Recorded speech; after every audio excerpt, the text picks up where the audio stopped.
The move method technique is all about moving a method from one class to another. This helps us make our codebase more organized, clear, and cohesive.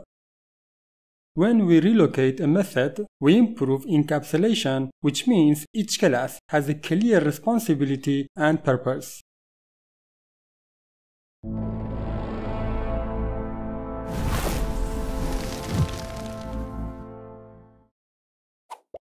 Hello everyone, welcome again.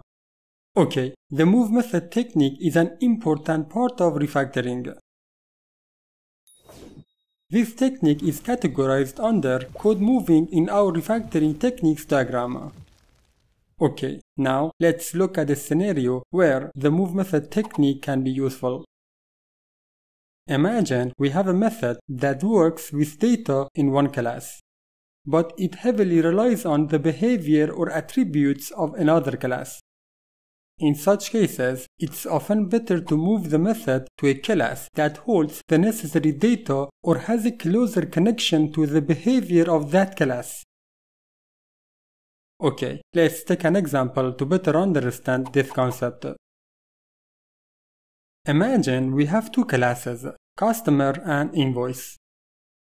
The customer class has a method called calculateDiscount, which calculates the discount for a customer based on their purchase history. However, the logic to calculate the discount heavily relies on the invoice class, which stores the purchase history. In this example, the calculateDiscount method in the customer class depends on the invoice class to get the purchase history. But calculating the discount isn't really the responsibility of the customer class. To improve the design, we can use the move method refactoring technique. So, we move the existing calculateDiscount method to the invoice class, where it can be accessed the necessary data and perform the discount calculation.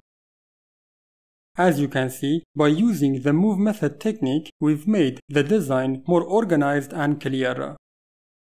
The responsibility of calculating the discount now belongs to the invoice class, which makes more sense. Instead of calculating the discount itself, the customer class now asks the invoice class to do it by calling the calculateDiscount method. This refactoring improves the code's readability and makes it easier to reuse. Since calculateDiscount is now part of the invoice class, other classes that work with invoices can easily use it too. Additionally, moving the method reduces the connection between the customer and invoice classes.